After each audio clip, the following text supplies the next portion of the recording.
मित्रांनो नमस्कार, मी देवेंद्र अष्टंकर, सरपंच गट ग्रामपंचायत कोतेवाडा। आज या वेना नदीला भयंकर महापूर आलेला आहे, परंतु आपण बघू शकता माझ्या मागे या वेना नदीने जरी रुद्ररूप धारण केलेलं असलं तरी प्रशासनाच्या माध्यमातून या ठिकाणी पूर संरक्षण भिंत बांधकाम झालेलं आहे आणि ते बांधकाम अजून पूर्ण व्हायचं आहे। तरीसुद्धा गावकऱ्यांना एक प्रकारे या पुराच्या धोक्यापासून सुरक्षितता मिळालेली आहे। या पूर संरक्षण भिंतीमुळे कोतेवाडा वासियांना जो रात्री बेरात्री त्यांना ते चिंतातूर असायचे की कधी रात्री पूर येईल आणि कुठेतरी त्यांची झोप नाहीशी व्हायची, परंतु या पूर संरक्षण भिंतीमुळे आज त्यांना एक दिलासा भेटलेला आहे। या पूर संरक्षण भिंतीच्या माध्यमातून बऱ्याच गावकऱ्यांची गेल्या 46 वर्षापासून मागणी होती पूर संरक्षण भिंतीची, परंतु कुठेतरी बराच काळ लोटला आणि मी सरपंच झाल्यानंतर या गावकऱ्यांच्या पाठपुराव्याला माझ्या माध्यमातून वेग मिळाला।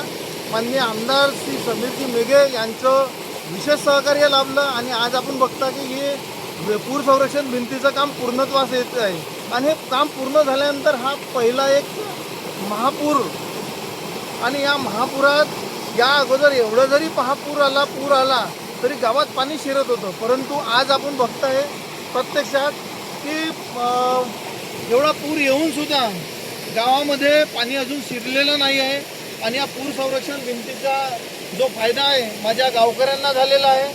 मी प्रशासनाला याद्वारे धन्यवाद देऊ इच्छितो सर्व गावकऱ्यांच्या वतीने।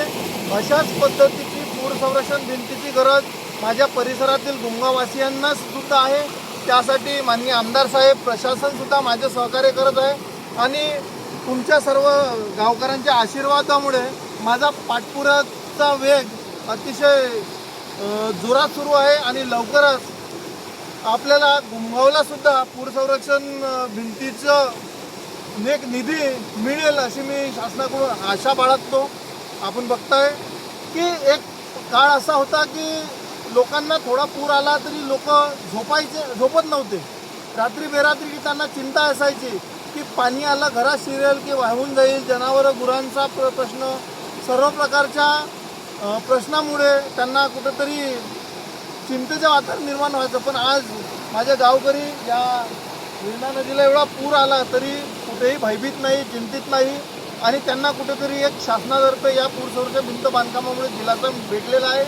मी परत प्रशासनाला, माननीय आमदार महोदयांना, माननीय मुख्यमंत्र्यांना आणि माननीय जिल्हाधिकारी महोदयांना विनंती करतो की ज्या प्रकारे कोतेवाड्याची चिंता तुम्ही दूर केली त्याचप्रमाणे आता वाढीव पूर संरक्षण भिंत आणि गुमगावच्या बाजूच्या नदीला पूर संरक्षण भिंत याची सुद्धा आमची मागणी आहे। मी वारंवार त्याचा पाठपुरावा आपल्याकडं करतोय आणि त्यालासुद्धा लवकरच यश मिळेल अशी आशा बाळगतो आणि हे अगदी एक पर्यटन स्थळ म्हणून या ठिकाणी दिसून येत आहे आणि नक्कीच या वेना नदीने, वेना माईने जरी रौद्र रूप धारण केलं आहे पण तिचा आपण पाहण्याचा दृष्टिकोन बघितला तर अतिशय सुंदर देखावा या ठिकाणी दिसतो।